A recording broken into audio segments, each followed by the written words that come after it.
ওয়ালাইকুম welcome to travelling with Hasan beach. আজকে দেখতে পাচ্ছেন কোরবানি ঈদের গরুর মাংস রান্না।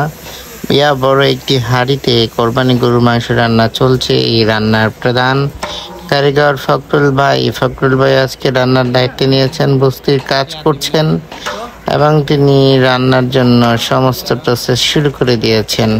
দারুচিনি, লং, এলাচ সব বস্তা বের করেছেন এবং তেল দিয়ে দিচ্ছেন। এখন সয়াবিন তেল 1 লিটারের মতো তেল এখানে ব্যবহার করেছেন।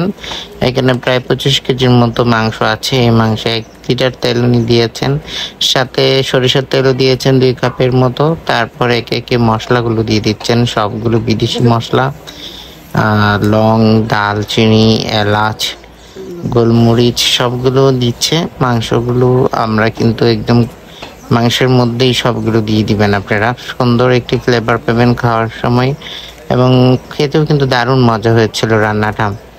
তো এখানে উনি দিচ্ছেন লবণ, দিয়েছেন 2 মুঠোর মতো লবণ।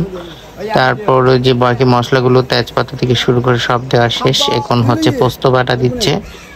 তারপর হচ্ছে 2 বাটি হচ্ছে মরিচ দিবেন, একদম আস্ত মরিচ, আর 2 বাটি হচ্ছে পেঁয়াজ বা কাটা, একদম কাটা কাটা পেঁয়াজ দিয়ে হচ্ছে। পেঁয়াজ কিন্তু আপনারা চাইলে বাটাও ইউজ করতে পারেন, বাট এইভাবে ইউজ করলে ভালো। তো এই মশলাগুলো দেওয়া হয়ে গেলে এখন দিচ্ছে রসুন বাটা, 1 বাটির আধা বাটির মতো দেওয়া হচ্ছে। তারপর হচ্ছে আদা বাটা, তারপরে দিবেন হচ্ছে উনি নারকেল বাটা, তারপরে দেওয়া হচ্ছে বাদাম বাটা। নারকেল বাটা, বাদাম বাটা সব বাটা মশলাগুলো দেখে দেওয়া শেষ আমাদের। তবে এই পর্যায়ে দেওয়া হচ্ছে এখানে খানিকটা হচ্ছে এগুলো হচ্ছে আলাদা করে বাদাম আর কি, পোস্ত বাদাম। তারপরে হচ্ছে গুঁড়ো মশলা, এখানে হচ্ছে মাংসের মশলা দেওয়া হয়েছে হালকা।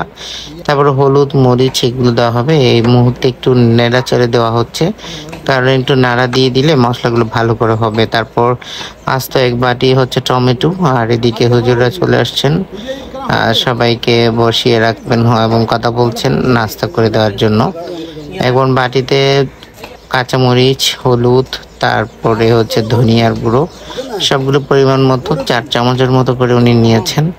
এগুলো সব একসাথে মিশিয়ে এই বড় হাঁড়ির পাতিলের রান্নাটা কিন্তু আসলে প্রত্যেকের পরিবারই হয়ে থাকে। কোরবানি ঈদের আলাদা একটি মজাই হচ্ছে এই বড় হাঁড়িতে রান্না করার মাংস অনেক মজা হয়, টেস্টি হয় প্রথম দিকে যখন রান্না করে। এখন সব দেওয়া শেষ যখন, এখন একটু নাড়াচাড়া করতে হবে। ওইদিকে কিন্তু মাংস কাটাকাটি চলছে, এই ফাঁকে দিয়ে রান্না কিন্তু একদম চড়ানো হয়ে গেছে চুলায়। এখন 40 মিনিট অপেক্ষার পর আমাদের রান্না হয়ে গিয়েছে। কত সুন্দর দেখতে, খেতেও দারুণ মজা হয়েছে। হচ্ছে সবাইকে দেওয়ার পালা, সবাইকে বাটি করে করে রান্না কেমন হয়েছে সেটা টেস্ট করার জন্য দেওয়া হচ্ছে। এবং আর একটা হাঁড়িতে কিন্তু এখানে তুলে দেওয়া হয়েছে কোরমা রেসিপিটা রান্না করছেন আমাদের শাহ আলম ভাই। কোরমাটাও কিন্তু দারুণ মজা হয়েছিল, কারণ এখনকার ফ্রিজ হওয়াতে কোরমা আর কেউ রান্না করে না।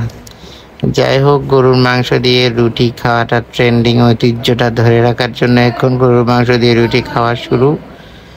গরুর মাংস দিয়ে রুটি খাওয়া কিন্তু খুবই মজা। আর এই রুটিগুলো হচ্ছে চালের রুটি, তো চালের গুঁড়োর রুটি কিন্তু খুবই মজা। আর ভাত খাওয়ার জন্য রান্না করেছে বিরিয়ানি।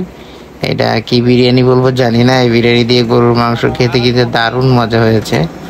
তো প্রথমে এটা চললো, তারপরে এটা চললো আইটেম, এবং তার পরবর্তীতে সবাইকে টেস্ট করার জন্য গরুর মাংস দেওয়া হচ্ছে, মাংস, রুটি সবাই খাবে আর কোরবানি ঈদের উদযাপন করবে এই ঐতিহ্যটা। ধন্যবাদ সবাইকে।